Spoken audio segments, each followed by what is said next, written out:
오늘 뉴스엘 라이브 함께할 네 분 소개하겠습니다. 구자홍 동아일보 신동아팀 차장, 김기흥 전 대통령실 부대변인, 강성필 민주당 국민소통위 부위원장, 그리고 장윤미 민주당 법률위원회 부위원장 이렇게 네 분 모시겠습니다. 어서 오십시오. 안녕하세요. 안녕하세요.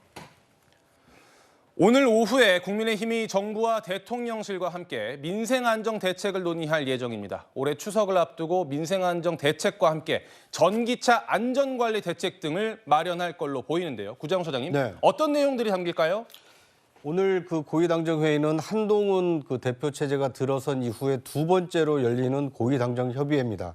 그러니까 여당 대표로서 이 힘 있는 그 국민을 위한 정책을 이 행정부 주요 관리 그리고 대통령실 고위 인사와 함께 논의해서 이 국민이 피부로 느낄 수 있는 정책을 선보이겠다. 이제 이런 자리가 될 것으로 보입니다. 예. 오늘 그 고위 당정 협의회의 경우에는 이 추석이 뭐 한 달도 남지 않았기 때문에 앞으로 추석 물가를 어떻게 잡을 것인가, 특히 가격이 크게 떨어진 이 쌀값에 대한 대책이 나올 것으로 예상이 됩니다. 뿐만 아니라 이제 추석 선물로 많이 주고받는 이 한우에 대해서 어떻게 지원할 것인가, 그 상한을 높일 것인가, 이거에 대해서도 이 다양한 논의가 있을 것으로 예상이 됩니다. 예, 물가 얘기도 해주셨고 쌀값 얘기도 해주셨는데 사실 지금 국민들이 가장 불편해하기도 하고 불안해하기도 하는 것이 바로 의정 갈등일 겁니다. 저희 방송 얼마 전에 방송 시작하기 전에 채널A 단독 보도가 나왔는데요. 김기흥 대변인님. 네.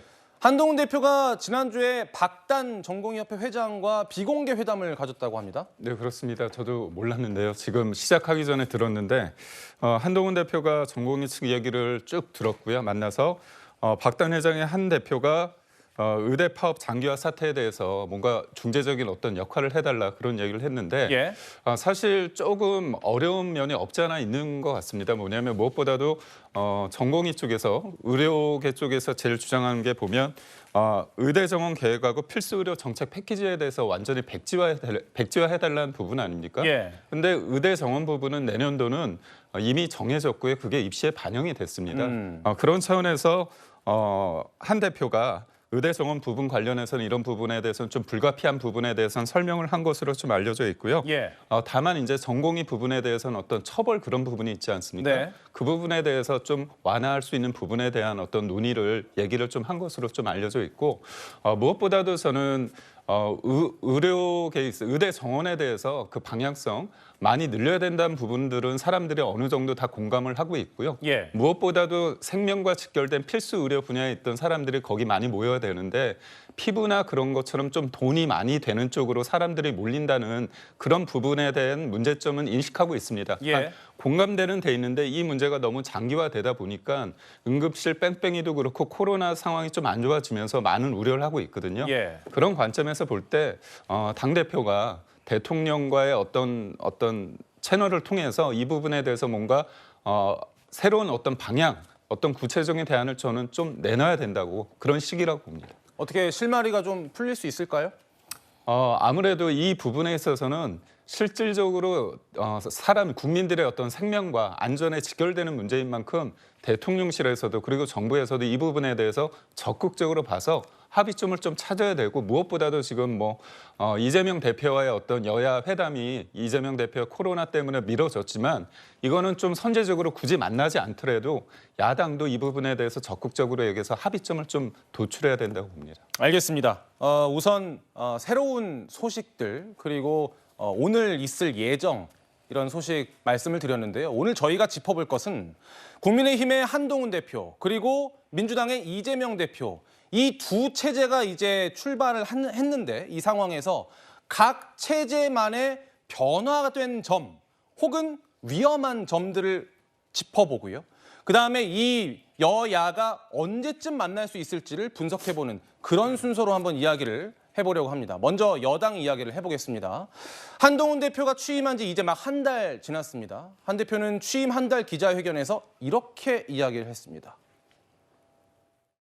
저는 지난 한 달 동안에 당장 앞으로 선거가 없다는 걸 최대한 활용해야 한다고 생각했어요. 그러기 위해서 최대한 정치 공방을 자제했습니다. 제가 여기까지 오게 된 이유 중에 하나는 우리 지지자들이 보시기에 제가 잘 싸운다는 것 때문이었을지도 모르겠어요. 저는 잘 안 참죠. 그런데 지난 한 달 동안 제가 많이 참았습니다. 금투세 폐지나 이렇게 국민을 위한 실적이 나올 수 있는 분야에서 생산적인 싸움을 하자라는 말씀입니다. 저는 뭐 준비가 돼 있습니다. 강 부위원장님, 네. 한동훈 대표가 지난 한 달 동안 많이 참았다 이 얘기를 했고 실제로 조금 스타일이 바뀌었다는 평가도 나오던데 어떻게 보십니까? 저는 한동훈 대표가 많이 참았다는 것이 물론 야당을 향해서도 정쟁에 대해서 좀 참았다라는 의미도 있겠지만 저는 대통령실을 향해서도 좀 참았다. 저는 그런 의미로도 해석을 좀 했습니다. 예. 어쨌든 한동훈 대표께서 무엇인가 혁신을 하고 민생을 위해서 뭔가를 하고 싶어도 이게 대통령실과 동의를 받지 못하면 이게 추진하기가 어려운 상황에 처했기 때문이거든요. 그런 차원에서 일례로 들은 게 이 금투세법입니다.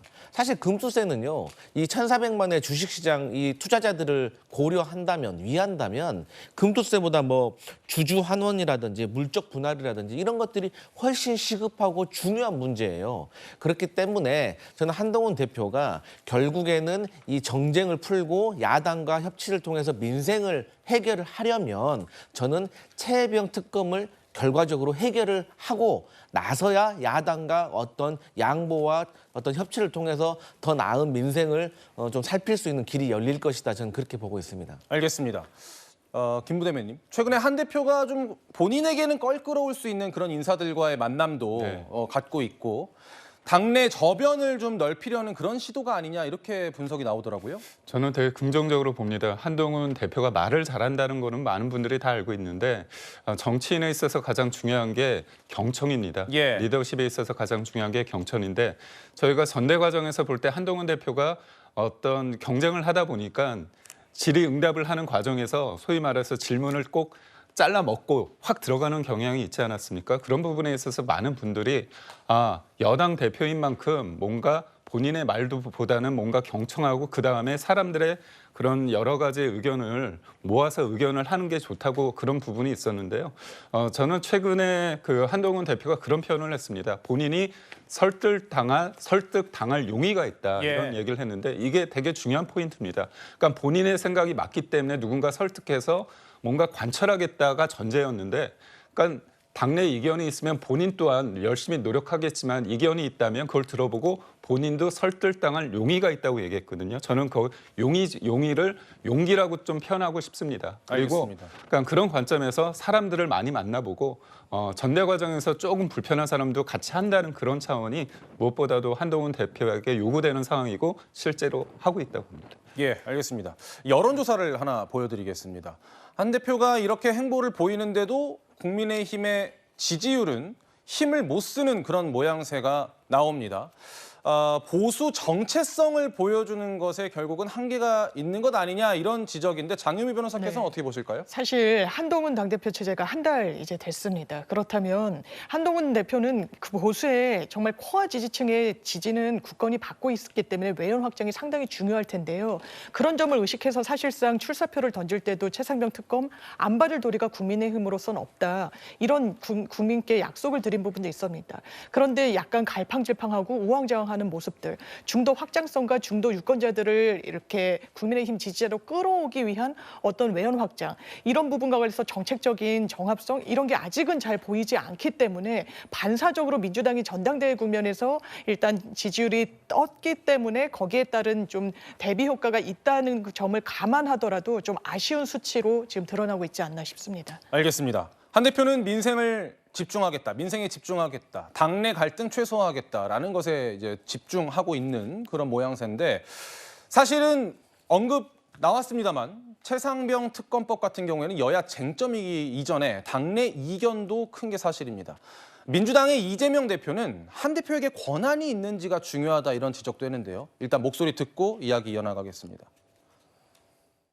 결국 권한이 있냐 없냐 문제인 거 아닌가 싶어요. 자율적 권한이 있다면 우리가 이렇게 대폭 양보 또는 양보하겠다는 상황에서 가능한 결말이 날 걸로도 기대합니다만 권한이 없다면 불가능하겠죠. 이런저런 핑계를 또 만들어서 피할 수밖에 없는 그 입장이라는 것도 우리가 전혀 배관시할 수는 없을 겁니다. 그것도 현실이니까요. 구장처장님. 네. 그러니까 저 말은 결국에는 한동훈 대표가 한동훈 대표 혼자만의 목소리를 낼 수 있겠느냐, 대통령실과의 정무적 관계를 고려해야 하지 않겠느냐, 이런 말인 것 같아요. 그렇습니다. 지금 민주당의 경우에는 뭐 인정하지는 않습니다만 이재명 대표가 결심하면 그것이 곧 당론으로 현실화될 조건이 지금 충족돼 있지 않습니까? 하지만 그에 비해서 국민의힘의 경우에는 한동훈 대표가 60% 넘는 높은 지지율로 당원들의 지지를 받아서 당대표에 오른 것은 사실입니다만 지금 용산 대통령실이라든지 행정부와 조율해야 될 것이 상당히 많습니다. 이것에 대해서 이 정치력 그리고 리더십을 발휘할 수 있겠느냐, 이거에 대해서는 야당 측에서는 굉장히 회의적으로 바라보고 있는 것 같습니다. 예. 이 정당 지지율에서 한동훈 대표가 당선됐을 때는 35%로 상당히 높은 이 컨벤션 효과를 누렸지만 한 달 동안 한동훈 대표가 보여준 게 무엇이냐, 이거에 대해서 약간 실망한 지지층이 빠져나가면서 31%로 오차 범위 내긴 합니다만 약간 지지율이 빠진 것도 한동훈 대표의 어떤 대표적인 이 경선 공약이었던 최혜병 특검에 대한 이 명확한 입장 그리고 대안을 내놓지 못한 것 때문 아니냐, 이런 비판을 야당 측에서 거세게 하고 있는 것으로 보입니다. 알겠습니다. 한동훈 대표의 사뭇 달라진 모습 그리고 극복해야 할 점 짚어봤습니다. 이번에는 민주당 이야기 해보겠습니다.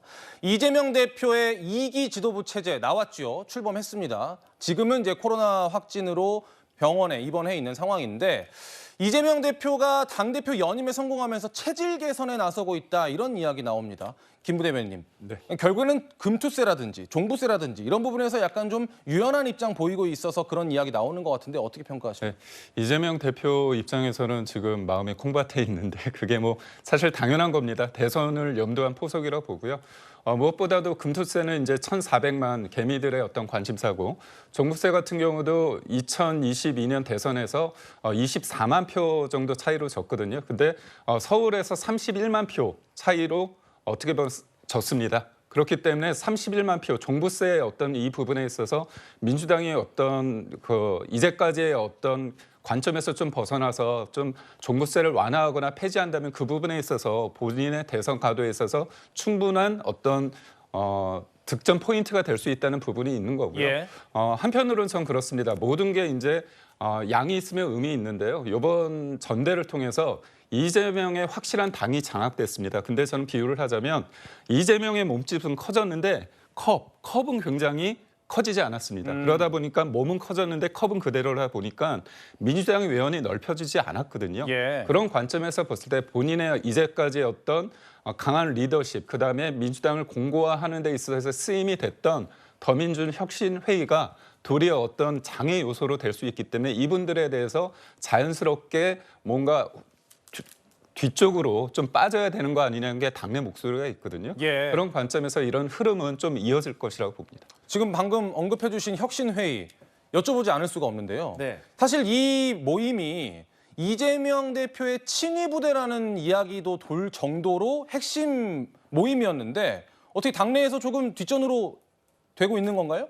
아무래도 저는 개인적으로 이 더민주 혁신회의라는 거는 기존의 주류와 비주류의 교체되는 과정이라고 저는 봤습니다. 예. 그러니까 총선 때 아무래도 이재명 후보 대표를 조금 지지하는 분들이 원외가 많았거든요. 이분들이 한 군데로 모여가지고 더민주 혁신회의라는 어떤 모임을 결성을 했고 이 더민주 혁신회의에서 많은 어떤 원내 진입을 할 수 있는 인사들을 만들어냈어요. 그런데 이 이후에 더민주 혁신회의가 아무래도 조금 강한 목소리를 내다 보니까 이분들이 이재명 대표가 앞으로 대선에 나가기 위해서 도움이 돼야 되는 역할을 해줘야 되는데 오히려 본인들의 어떤 강한 모습과 결속력이 당내 분란을 일으키고 중도 확장으로 가는 것을 방해가 될 수 있다는 우려가 자성적으로 나오면서 이렇게 해서는 안 되겠다라고 저는 자발적으로 이재명 대표와 민주당을 위해서 조금 후진으로 빠지는 모습이기 때문에 이것은 민주당으로서 상당히 긍정적인 모습으로 보고 있고요. 예. 어쨌든 이재명 대표로서는 이 중도층을 확보하기 위해서 앞으로 대선 나가려면 중도층을 잡아야 되는 거 아니겠습니까? 예. 근데 이 정부에서 지금 집값이 상승될 것으로 저희는 예상을 하고 있습니다.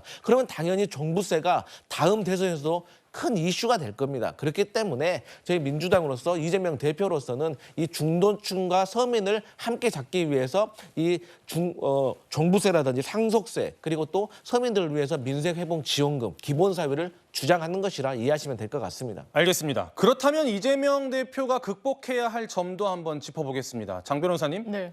아무래도 사법 리스크겠죠? 아, 그렇습니다. 부담이 되는 건 사실이라고 봐야 될 것 같고요.